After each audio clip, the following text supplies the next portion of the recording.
little stuck here, buddy. That's it. Go get your dad. Bobby! Where's your dad? Won't somebody help me?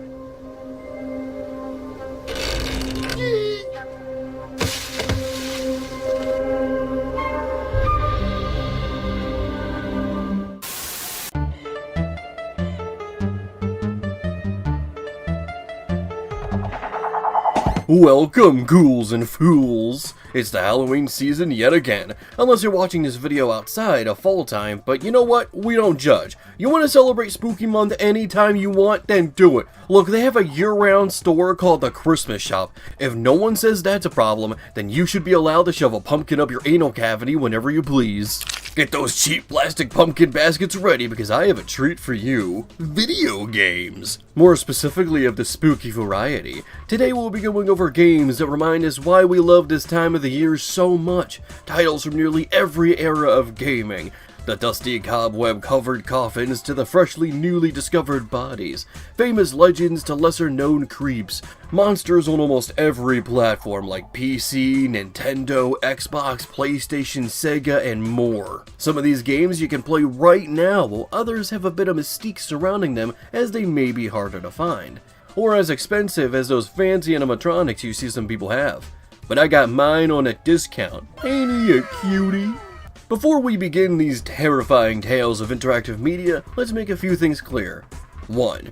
As usual, I'm only going over games that I own copies of and can get footage of. If I'm missing a title on this list, then the reason is probably because I just don't have it, and while I'm a proud advocate of emulation, I also want my footage to be as authentic as possible. These games must either be inspired by or resemble the Halloween season in some way. They must feature things like pumpkins, skeletons, werewolves, vampires, demons, bats, ghosts, zombies, and witches as well. They can't just be horror games or edgy hack and slashes or boomer shooters. While these things go hand in hand with Halloween, if we did include them, this list wouldn't feature any surprises. It would be nothing but the big franchises like Silent Hill, God of War, and Doom. And trust me, I love all of those things, but that wouldn't make for a very interesting video now, would it? But that's not to say we can't feature horror games, hack and slashes, or boomer shooters. But they must use the theme similar to the spooky season in some way, and not just through the use of zombies or demons. Those things count, but they can't be used alone. That would be too easy. Also, none of these are full reviews, as this video would be way too long. But if you'd like to see me go into more detail with any of these games, then don't be afraid to ask. And if I missed a game that you like, then please leave it in the comments down below as well. Like a good slasher series in the 80s, sequels can always be made. With that being said, welcome to Cackling Pumpkins, and these are 20 games to play on Halloween.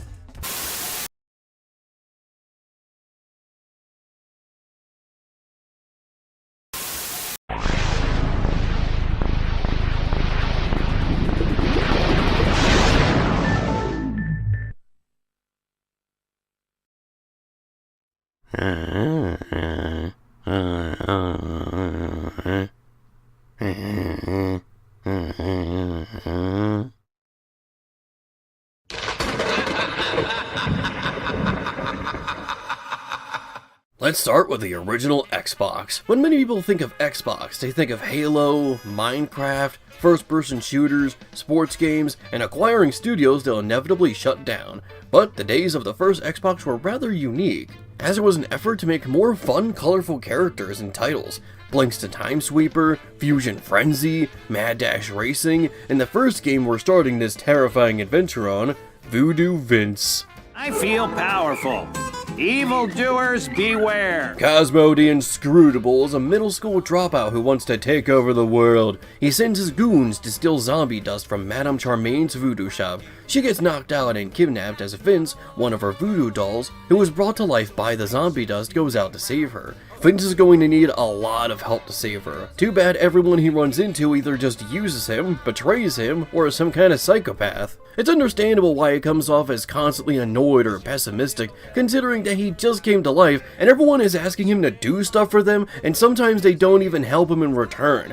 I'd want to return to the never-ending inconceivable void of oblivion if that was my first day on Earth. Hey, newborn baby, you mind cutting your umbilical cord for me? I'm feeling a little down. Like, no man, I just got here. I'm not even truly conscious yet. Let me develop first. Jesus. Voodoo Vince is a pretty standard 3D platformer. Since you're a voodoo doll, you can cause pain upon yourself to kill enemies around you. And there's a lot of death animations in this game. It's like Crash Bandicoot with its unique death animations. He could also harm himself to solve puzzles such as lighting his body on fire. You'd think a guy made out of cloth could stay lit. But like I said, this game is pretty standard. Minus the voodoo deaths, this game doesn't really do too much different from other 3D platformers. It's not bad, but it's not amazing either. It's just good. But I'd rather have just good and standard rather than experimental and obnoxious. That's the problem I've had with Blink's The Time Sweeper. Don't get me wrong, I will always appreciate a game for trying something different, but different doesn't necessarily mean good. It has a lot of cool ideas with its time-based mechanics, but god is it way too frustrating for its own good. These games are both worth checking out, but it's also good to acknowledge that they're polar opposites. One doesn't do too much new and it's pretty alright, the other tried something different and it made me want to pull my fucking hair out!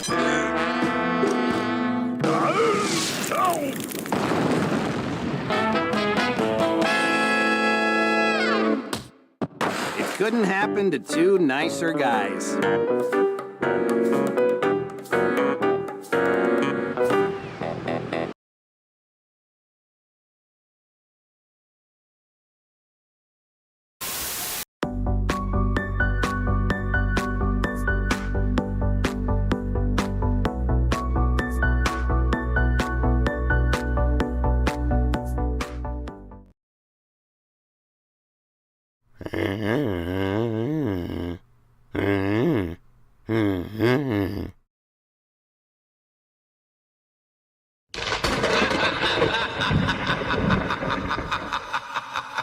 At first glance, you're probably thinking that this game is just some lazy gacha mobile title that'll try to scam you out of your hard-earned bucks.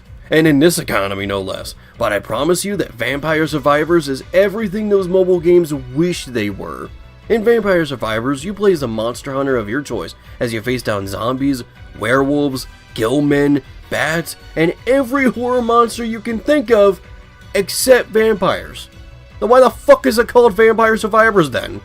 This game is a serotonin treat. When you spawn in, you only have 1 weak attack as minor enemies spawn in. Seems pretty dull at first, but after picking up these gems or experience, you can get new weapons, spells, and upgrades. The longer the match goes on, the crazier your build can get, and the longer you last, the stronger the enemies. Even with your insane build, you can still get overwhelmed very easily. Mobile games always want to shove microtransactions in your face or make you play for hours to get the tiniest upgrade. These games would be a lot more beloved if they were more like Vampire Survivors. Be sure to constantly be on the move as not to get yourself killed, which is easier than you'd think. Also, explore the map, and you might find items hidden throughout the stage, and chests that can spawn. These chests will always do something to my brain, especially when you get up to 5 upgrades at once. It is simply magical. It is the closest thing to sex in video game form.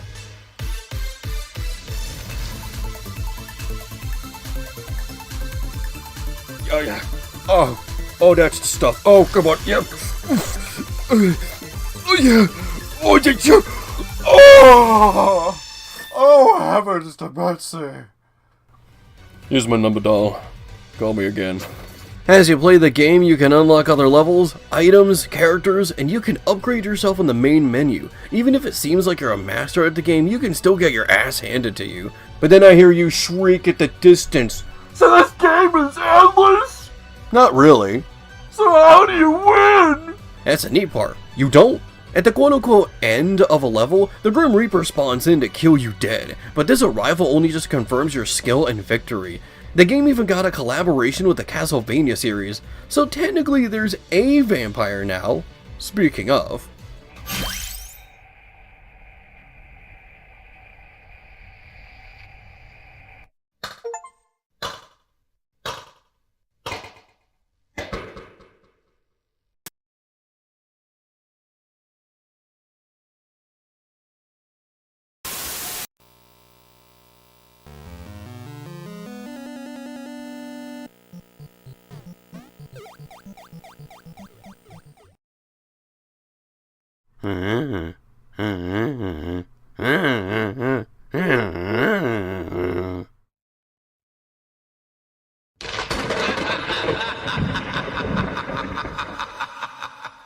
Castlevania is an iconic series full of vampires, demons, and every kind of Halloween ghoul you can think of. Along with the Metroid series, it managed to indirectly create and popularize the Metroidvania genre. See, Smash fans? Terms like this are way better than calling every other game a clone, because it's acknowledging the similarities without directly insulting them. Anyway, you'd think the entire series was like this, but no. In fact, the very first installment was more like a traditional side-scroller. Personally, I'm not a big fan of Metroidvania type games. I find them frustrating because it's one of those genres where unless you know exactly where to go, you're going to get lost, retrace your steps, until you eventually slap your forehead because of the obvious pathway you just missed. Trust me, I tried, and I still haven't beaten Hollow Knight. I'd rather play more linear games, so this one's more up my alley. At least I don't have to consult a guide or walk through after every step I take. Look, I don't think Metroidvanias are bad, they're just not for me. You play as Simon Belmont, a vampire hunter on his way to defeat Dracula, all with a whip and an axe, cross, or whatever else he can find. On his way he'll face bats, floating Medusa heads, mummies, gillmen, skeletons, and so much more. The entire game feels like a haunted house attraction in an amusement park with how many of All Hallows Eve's creatures you can face. And it's a pretty solid adventure too. What's great about this game is that it has infinite continues. No matter how many game overs you get, you'll just have to start the stage over. Not that that's a problem because modern releases either have an instant saving system or the ability to rewind your mistakes. But it takes away the challenge. I dare you to play more NES games and tell me that many of them aren't frustrating or annoying to play. Especially in this game, where taking damage can knock you off the stage and instantly kill you, which is something that this game was famous for. It's also a single player game, so who cares? Let people play video games however they dang well they please, you dang loser.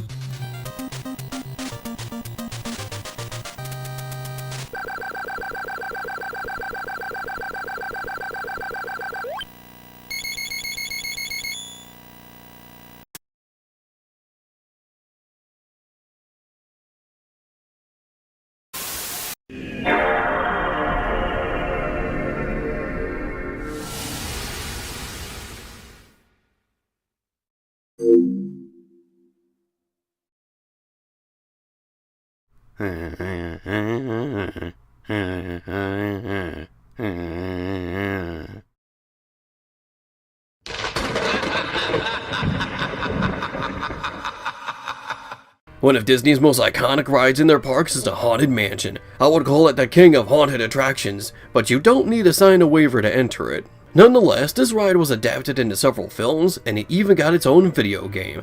The Haunted Mansion, released in 2003, is a horror-action-adventure game where you take control of Zeke, an aspiring author who takes the job as the caretaker of the mansion to help fund his dreams. But this ad isn't what it seems to be, as Madame Leota, the head in a crystal ball, informs him that she needs his help to defeat Atticus Thorn, a warlock that has trapped 999 souls to use their power to take over the afterlife. Zeke must venture throughout the mansion, saving souls and fighting monsters along the way, with a magical lantern called the Beacon of Souls. The environments of this game are incredible. Each room has a different objective that isn't just fighting monsters. While some of these puzzles are pretty standard, others make you wonder how they did that in an early 2000s 6th-gen video game. It never gets dull because each room feels like its own game. Some of the monsters you'll have to face include Grim Reapers, gargoyles, knight's armor, skeletons, giant spiders, and much more. The game does have some tiny issues with its camera and lock-on system, but besides that, this is a pretty good experience, and this is probably the closest thing that we'd ever get to an official Disney horror game. I'm afraid we have little time and much to do. I'll ride along in your satchels, so hold it open and I'll just roll. Wait, you don't need to. Fingerprints, watch the fingerprints.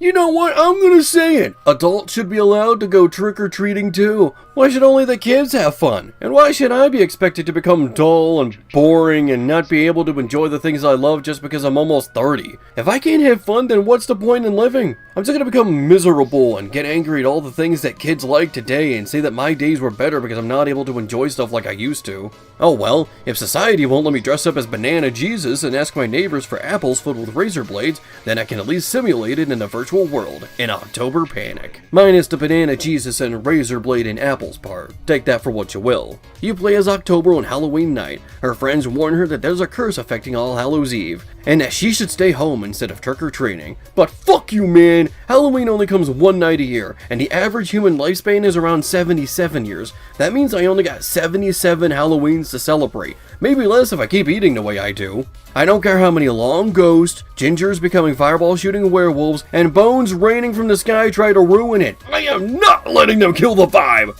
But the ghost in a tiny car is absolutely adorable. This game absolutely nails the vintage Halloween spirit. You know what I'm talking about. When you walk in an antique store and find old Halloween decorations, or watch spooky commercials from before the 90s, that's the vibe that this game is giving off. The soundtrack is electric swing, and I don't know how many people like that genre. I'm indifferent with it, but I love how unique it is, as no other game on this list has an OST like that. The songs even use samples from public domain horror properties, so you get to hear Vincent Price's voice here too. Won't you join me in the house on Haunted Hill? The game is only 5 levels long, but there's a catch. You can't save. That's right, this game is intended to be beaten in one sitting. Sounds easy enough, but this game is harder than it looks. But it's not I want to be the guy levels of infuriating, just challenging enough to make you try a level or two again. One thing that makes this game unique is the masks. Each one gives you a different ability. The vampire shoots bats, the mummy has a whip, the bride surrounds you with electricity for a moment before shutting off and turning back on, and Frankenstein's monster makes you a spinning tornado of death. This game can be beaten in less than an hour, maybe even half an hour depending on your skill, but it's just so charming and fun that I think you all should give the devs a treat this year.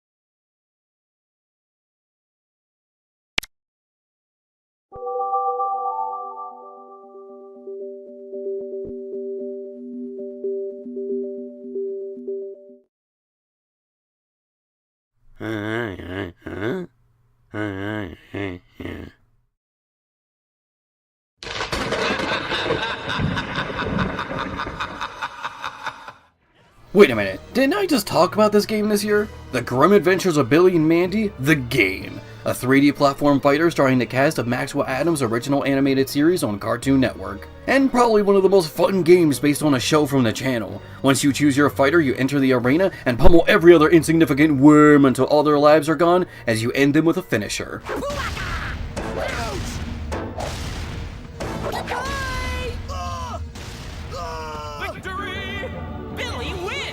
Most characters play very similarly to each other, but that's where the items come in. These items are the blood of the game. They're fun, chaotic, and there's a lot of them. What's even cooler is that most levels transition between other phases, but that's not what's cool about this. As in multiplayer, you can actually choose which phase you want to fight on exclusively rather than having to go in order. That's really cool, and I wish more games that had stages with more than one phase had this as an option. The game also has a short adventure mode and a mission mode. Every mission you complete unlocks something, all with Weird Al Yankovic's phrases.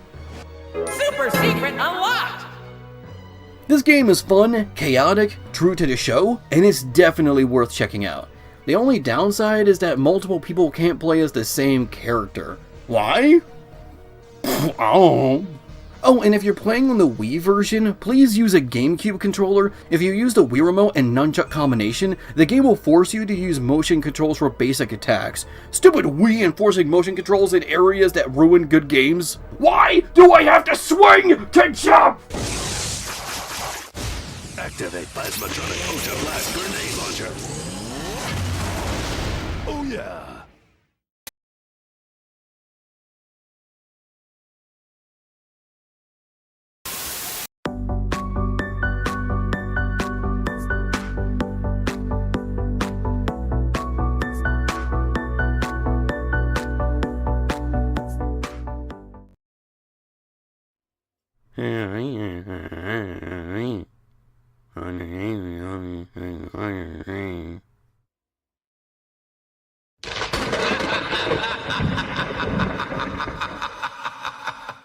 Roguelikes are everywhere within the indie scene. Some love them, some hate them. At first, I was one of the people that was put off by the genre, but after playing The Binding of Isaac, I fell in love. It's like if classic arcade games were slightly different each time you played them, but there was still a sense of design. The one we're talking about here is Dead Estate, in association with Newgrounds. Fuck yeah! Jules and Jeff are two individuals who met by chance as they're attacked by zombies, and hide inside a mansion for safety without realizing how dangerous the estate really is. These two are the only characters you have when you start the game, but after several updates you now have 10, which can all be unlocked.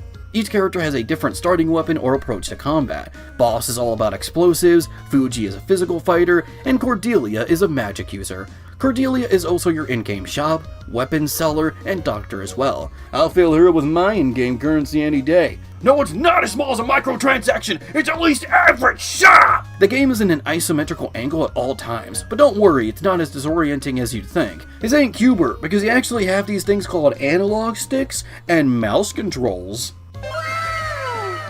Each floor is not only different in appearance, but also in enemies that spawn, difficulty, and even unique gimmicks. The main game mode even has a lot to do with extra levels you could take for key pieces, secret passages, and if you're not ready to end the game just yet, you can Kratos yourself off the top of the building and do it all over again. The entire time you're being chased by chunks. If you stay on a floor too long, the screen will shake, signifying his arrival. You have a little bit more time until he finally finds you, and by then it's time to run like hell! There are other game modes, including a more survival horror style adventure that follows a completely different story within the mansion. This game was a massive project of love, and I encourage you all to give it a shot. And you'd better get used to giving them, because there will be a lot of shooting done here.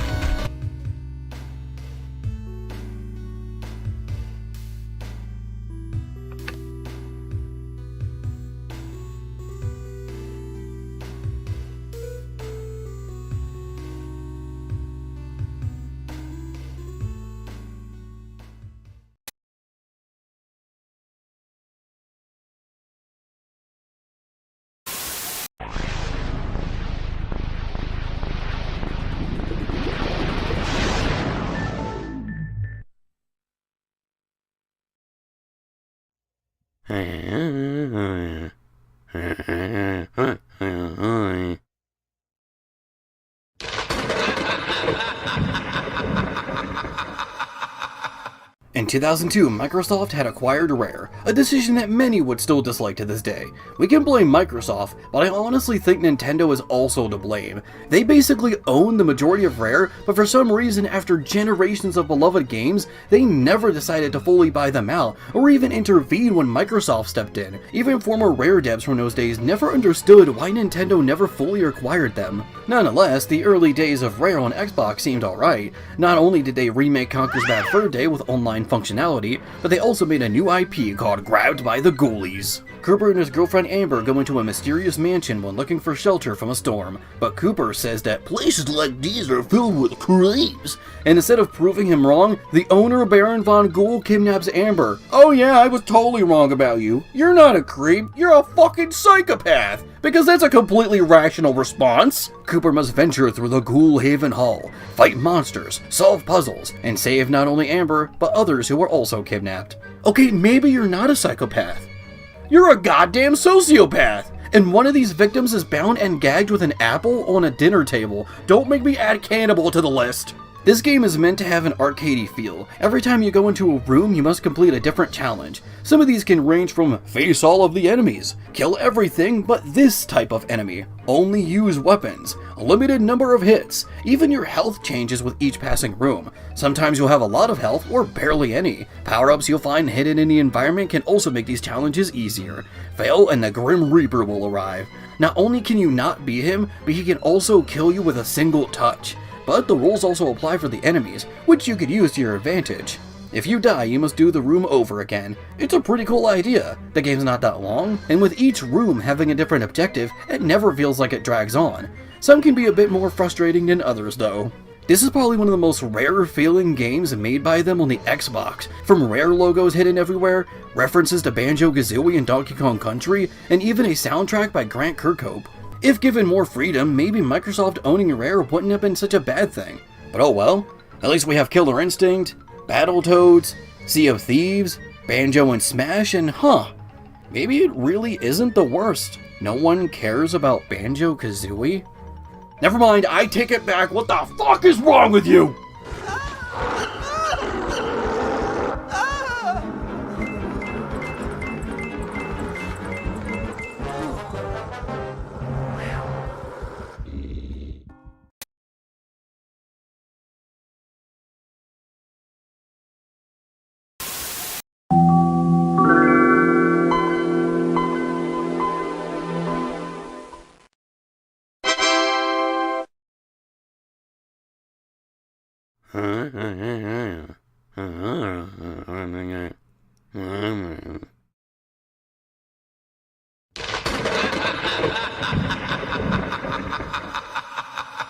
Oh hell yeah! Another retro-inspired indie game, Savage Halloween. On Halloween, monsters and ghouls leave their world to party in hours and return when the sun rises. This time, however, they decided not to. Dracula closes the door between worlds so that the Halloween party can never end. But three monsters who just want to go home, James, Lulu, and Dominica, the daughter of Dracula, decided to take matters into their own hands. The game is a retro-inspired run-and-gun shooter where you play as one of either of the three monsters. Blast enemies and make your way to the other side of the screen, face the boss, and continue on your terrifying journey. You have a default weapon with unlimited ammo, but you also have alternative shots with other functions. Though they can run out, so it's good to keep an eye on how much you have left. You'll face every kind of Halloween monster you can think of. Plague doctors, bats, witches, and Santa Claus. Ho ho ho, you dirty hoe! I'll send you 6 feet below!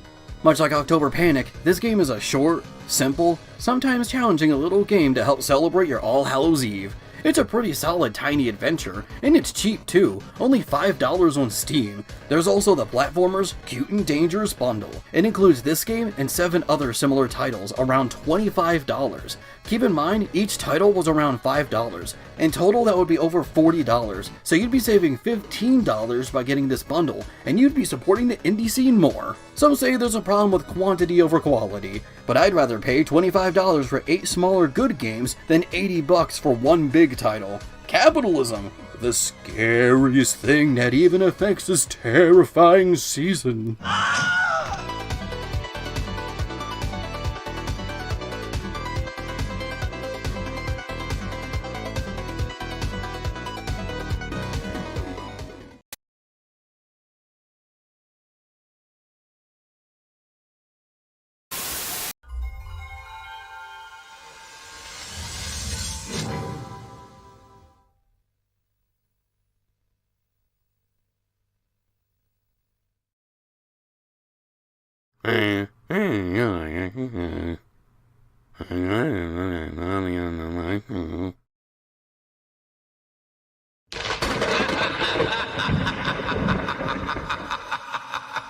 And now it's time for a first for Cackling Pumpkins, the Sega Saturn. Last year we introduced a Dreamcast for Christmas with Pen Pen Triathlon. Now it's time to bring in the Sega Saturn for Halloween. And what better title to start with than Mr. Bones?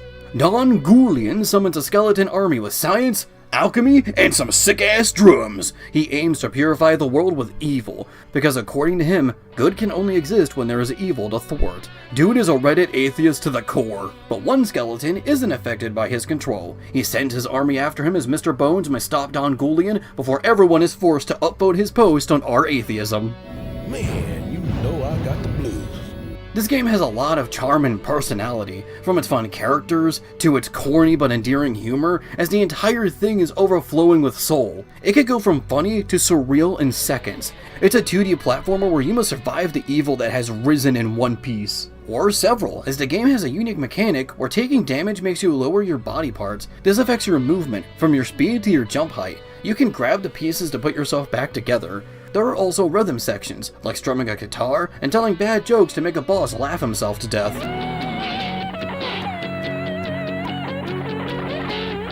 That's good and all, but the game had mixed receptions, mainly due to the uninspired platforming sections, and sometimes not being completely clear on how certain things work, like the guitar. But the strange vibe is enough to make this game a memorable adventure, and to be honest, that's enough for me. In this case, I don't mind having the blues. Don't think about it, just play it.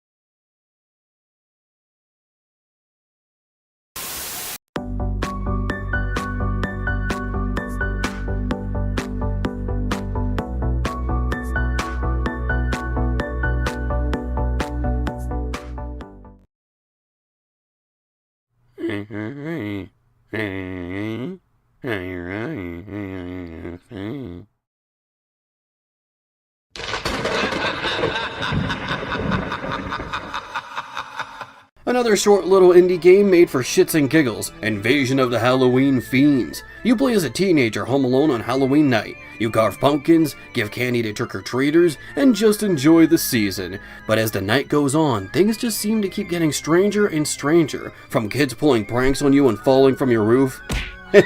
Little shit. Or having a dream where you're abducted by evil gnomes. Not even the powerful, mighty, and righteous tinfoil man can save you, especially when a strange man in a pumpkin mask breaks into your home, and you have to find your dad's gun to stop him. When you do, things go from bad to worse as a full-on alien invasion commences. Shooting an alien causes a bad one-liner to play. Even though this game is less than an hour long, it's packed with character, things to do, and the vibe fits perfectly for the season. The werewolf animatronic especially, since it activates every single time you pass it. I'm not gonna lie, it actually spooked me a few times. It's a short little game full of tricks and treats.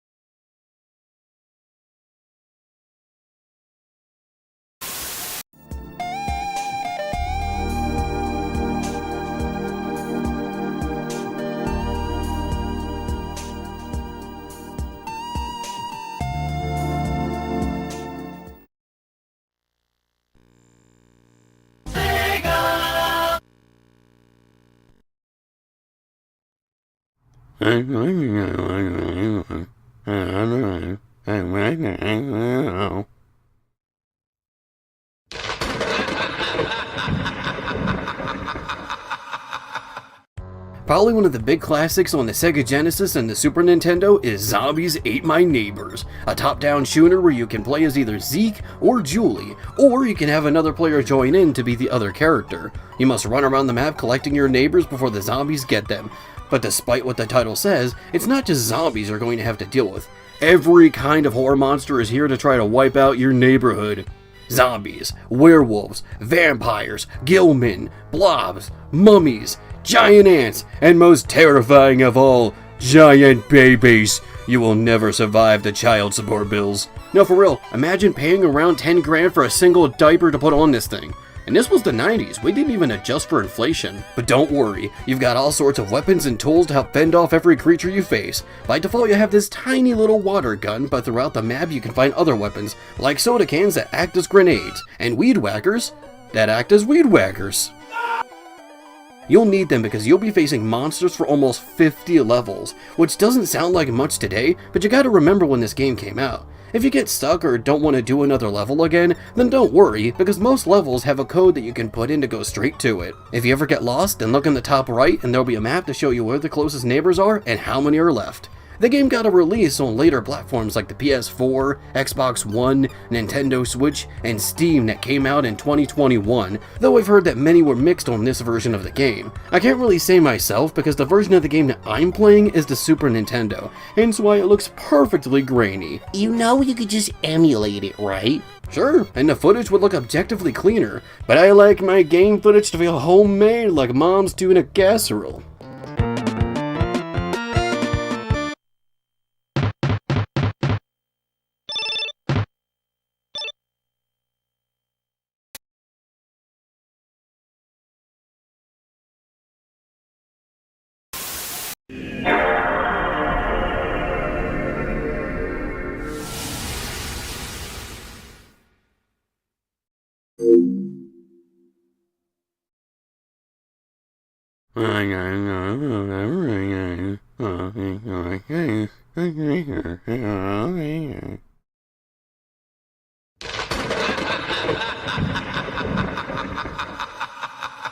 Boys and girls of every age, wouldn't you like to be every age? That's if a pedophile wrote the song. Thank you, this is the comedy you come here for. Anyway, Nightmare Before Christmas, Oogie's Revenge. Much like the Billy and Mandy game, I already made a full video on this one, so I'll keep it brief. Oogie's Revenge takes place after the original film. Jack still feels like his Halloween is missing something, so he ventures out for a year to find it. While he's gone, the trick-or-treaters manage to resurrect Oogie Boogie. How? I don't know, just go with it.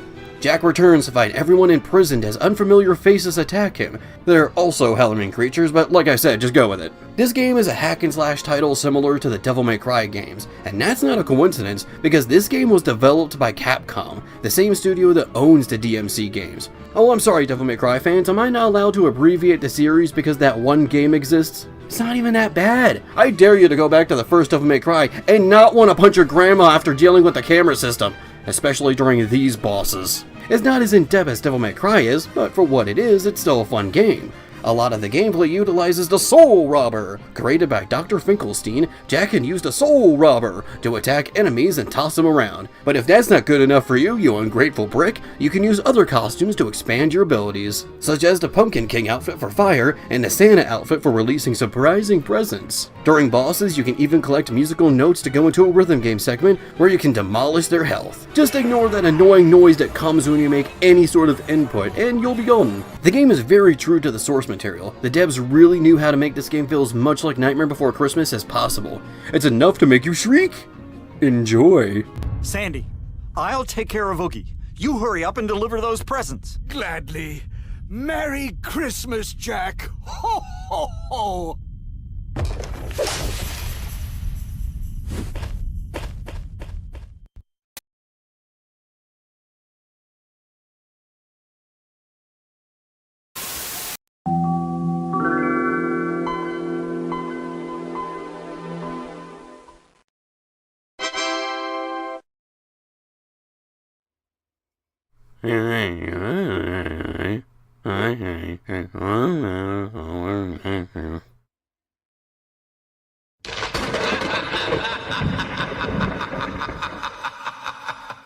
Being the hero is fun and all, but sometimes you just get tired of being a goody two-shoes, so now it's time to be the villain in Pumpkin Jack. A full game developed by one guy, Nicholas Meissonier. Yep, this is a solo dev adventure like the first Five Nights at Freddy's and Undertale. All is well in the kingdom of Arkansas. That is until the devil himself lets out a curse that brings eternal night. To ensure that nothing stops him, he makes a deal with Stingy Jack. He must stop everything and everyone who tries to end the curse, and in return, he'll be forgiven for all of his misdeeds. Taking a look at the game, you wouldn't assume that it was developed by a single person. I've got to say that scope-wise, this is one of the most impressive solo dev games out there. Pumpkin Jack is a 3D platformer with some action game elements. You start with a rusty shovel, but as you progress through the game, you get new weapons to add to your arsenal. These weapons don't only add new attacks, but also change how Jack moves. The game feels pretty solid. It feels so, what's the word?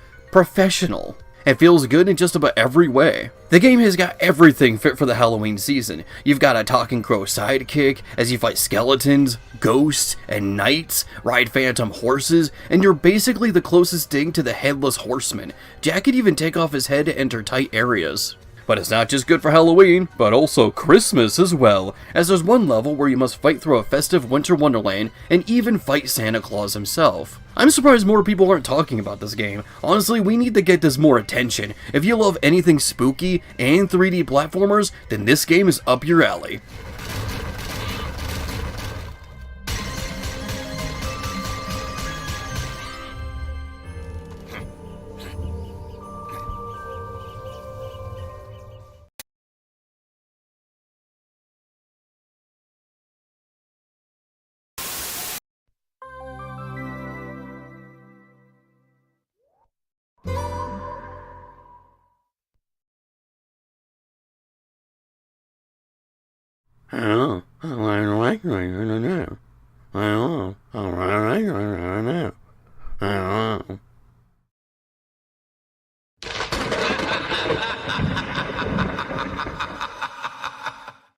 Speaking of taking off your head, let's go into a game that is designed around exactly that. Deadhead Fred on the PSP, developed by Vicious Cycle Games. Fred is a private eye who was investigating Ulysses Pitt, a former hoodlum turned into a sleazy businessman who was developing an unstable nuclear plant. After finding out that he was on him, Pitt had Fred killed, but a scientist named Professor Steiner brings him back to life, only missing his head that Pitt is keeping as a trophy. What have you done to me?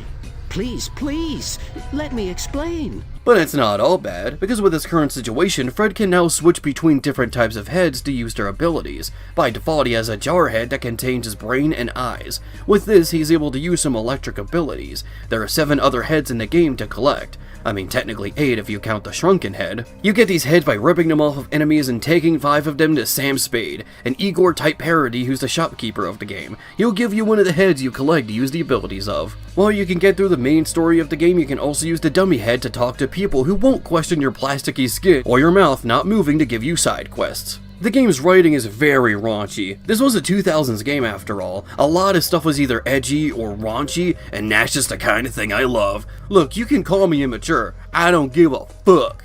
This is one of the few games that actually made me burst out laughing from its writing. Is your real name Suck One?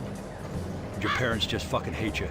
Fred is a borderline dick, but considering the situation he's in, it's understandable to see why. But he can be so rude that he makes Voodoo Vince look patient by comparison. I really do miss mean characters in fiction who are just mean for the sake of it. Jeez, mister, you don't have to be such a dick.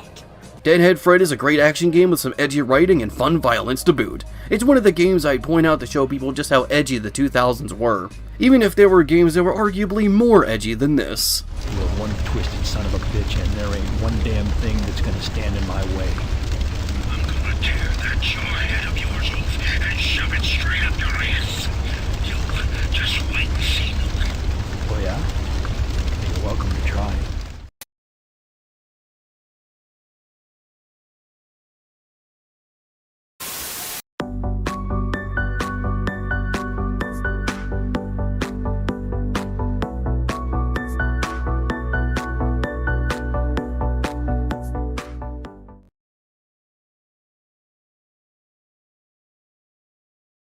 Yeah.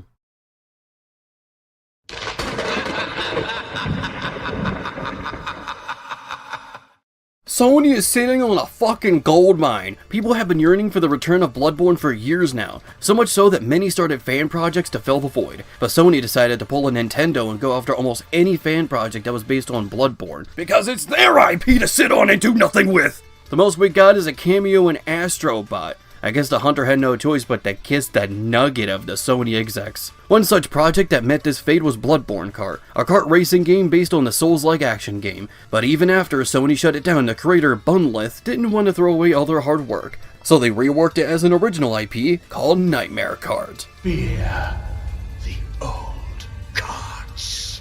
A fast-paced kart racer featuring horrifying characters and unique vehicles. Think of this as like a Wacky Races type game where every character has a unique vehicle they can use. I like the wheel, cause it's a big wheel, and it makes me feel like my hero Cannonball. The game has a low-poly PS1 style look, which helps make the game stand out. Sure, low-poly PS1 inspired looking games aren't new or even uncommon, but usually they're used for horror games more than other genres. There's also a full story mode where you face off against other racers, complete objectives, face bosses, and unlock more content. There's a list of fodder characters you can play with as well, including Bunlith themselves. Just look at them, they do the jiggy wiggy. Why would you want to play as anyone else? They're also adding new content to the game, from cards, characters, tracks, weapons, and game modes. Even if my basket is full of treats, I ain't gonna say no to more.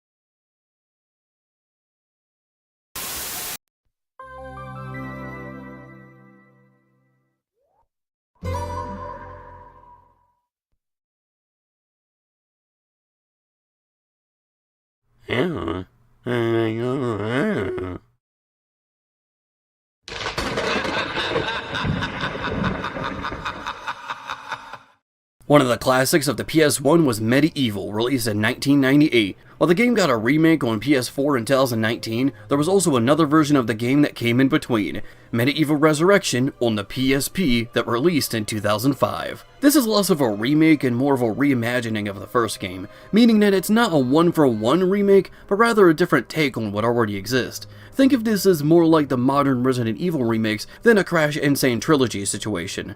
Many years ago, an evil wizard named Zorak attempted to take over the kingdom of Gallowmere. Stories told of Sir Daniel Fortescue, who led the battle against him and struck him down. But this isn't actually the case, as Dan was the first to die with an arrow in the eye. As Zorak went into hiding, the king fabricated the story and made people think that he was the savior of the kingdom. But of course, Zorak returns, and so does Dan. Dan now has the opportunity to do what he couldn't years ago and save the kingdom of Gallowmere from the evil wizard. One of the new additions to this game is Al-Zalam, a genie that lost his powers because of Zorak and lives inside Sir Daniel's head.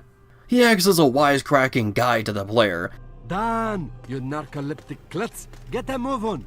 Why doesn't Dan do it instead? Well, because he doesn't have a lower jaw. But apparently that doesn't stop the other characters from understanding him clearly, with the only exception being Colonel Radek from Killzone 2. Dan must venture through the kingdom of Gallowmere, facing skeletons, possessed villagers, giant pumpkins, wolves, and more. You get the help of other characters as gargoyles that have no faith in you, and even the Grim Reaper himself is here to help. Unless you die, then this happens. Dan. Step on the boat. You know the procedure. Jesus, that is fucking depressing! I love it. The game's writing is a bit more sarcastic than what it originally was. Honestly, I think the writing is humorous enough. Most of the characters are memorable and it's a lot more cartoony than the first. In every level there is a chalice. If you find it, defeat enough enemies, and clear the level, you enter the Hall of Heroes. This is where Dan can meet his fallen allies as they give him weapons and upgrades to make the quest a bit easier. Modern warfare is a question of science. And the foremost scientific instrument in the world is the shield. And then I pan them with it in the face. It's a good retake of a PS1 classic, even if the devs never had the opportunity to remake its sequel, which is a shame because this game is great. I would love for this to get a modern release, and maybe we could get a reimagining of the sequel too. I know you have the heart of a hero, Daniel. Don't listen to anyone else. The laughing hordes and the thousands who mock you, who call you target face. They don't know you the way I do, Daniel.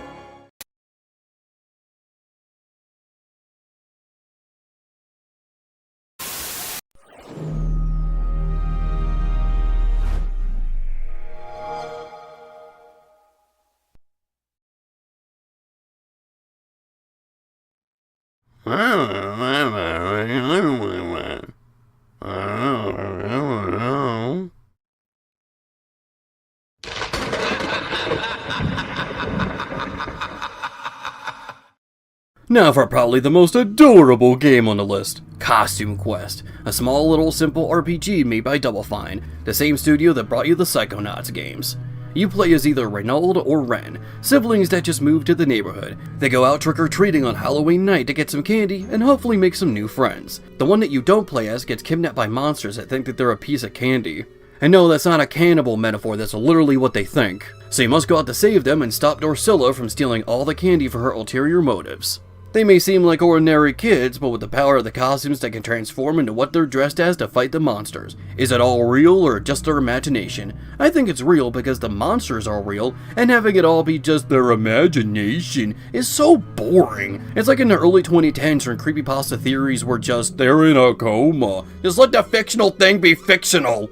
Despite being an RPG, the game is relatively simple. It's not meant to be hard or grindy, just a fun little game to play on Halloween. Think of it more like the Mario RPGs, where it's less about grinding and more about pressing buttons at the right time. These costumes can even be used outside of battle, using their abilities to trudge through dangerous areas. The game is just long enough to get everything you can out of it, while not feeling like it drags on for too long. Okay, maybe the hedge maze at the end was a little unnecessary, but whatever. The game is full of charm, and is one of the few Halloween games that actually feels like it takes place on Halloween, because you can actually trick-or-treat, and do other things like apple bobbing, entering costume contests, and playing hide and seek, while still being a bit of a fantasy adventure. It also feels like a kids cartoon mixed with those 80s movies starring a group of kids going against the odds, like the Goonies or It. I'd say it's the perfect game to get a sense of the Halloween season that many of us can easily forget.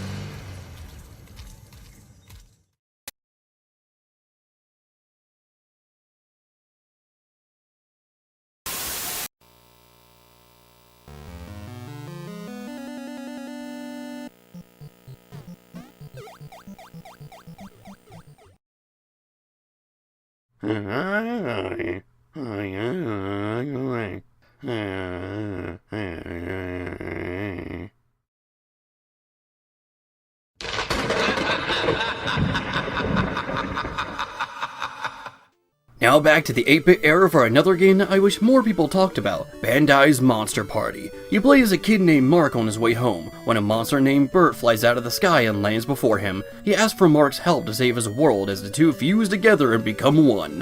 When you first start the game, nothing seems too out of the ordinary. It just seems like a standard adventure fit for the Halloween season. That is until you see this Minecraft creeper looking motherfucker, and this happens.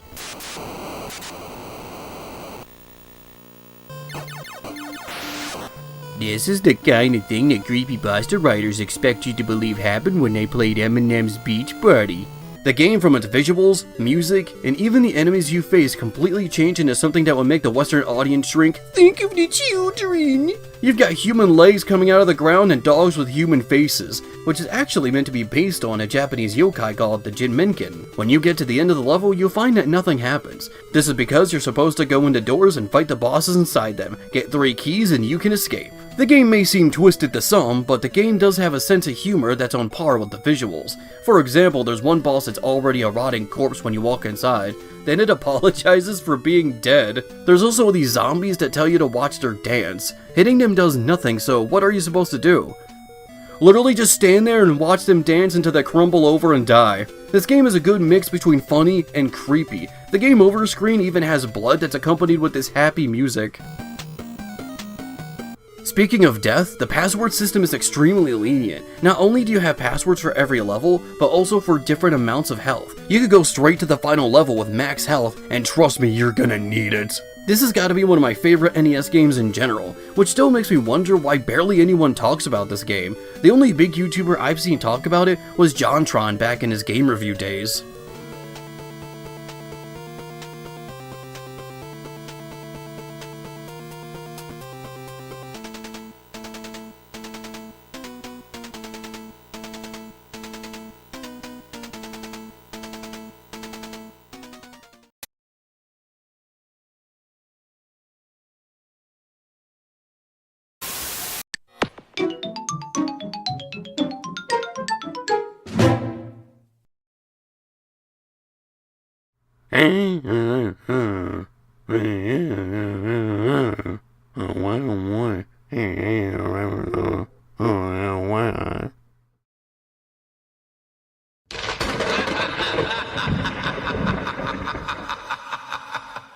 We finally made it to the end of the list. The last house is about to shut off their lights, and it's almost time for us to go home and count the treats we collected. Like I said, this list was in no particular order, so I didn't save the best for last. But I did save my favorite, Luigi's Mansion on the Nintendo GameCube. Luigi won a mansion from a contest that he didn't even enter. Mario goes to investigate but doesn't return, so Luigi enters the mansion by himself.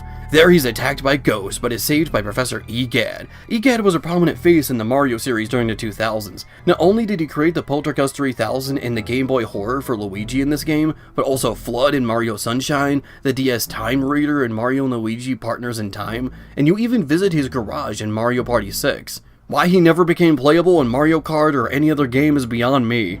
Luigi must go through the mansion and suck up ghosts and portrait ghosts to find his way around and hopefully save his brother from the clutches of King Boo. At the time, many were mixed on this game simply because it was a Mario-themed launch title that didn't involve any platforming, but now many recognize it as a classic. It even got a remake on the 3DS, an arcade game, and 2 sequels. But this is where it all started. The game had one of the most unique art styles in the Mario series, still having everything be cartoony in size and shape, but with realistic textures. The portrait ghosts are the real star of this game. They bring so much life to the game. You could tell the role they would have had inside the mansion. Despite clearly having their own rooms or jobs in the mansion, they're not dead, but rather just paintings that came to life. Because Nintendo's a bunch of fucking pussies. But how do you catch these ghosts? Well, that's simple. Use your flashlight and stun them to reveal their heart. For some portrait ghosts, it may take a little more thought to reveal it, but when it is, you start sucking them up with your vacuum. This is a dual stick game, so when you start sucking them up, use the C stick to keep the flow going. You can actually suck up almost every boss in one go if you're good enough, and if you do, you'll get a gold frame for their portrait, and add more money to your collection.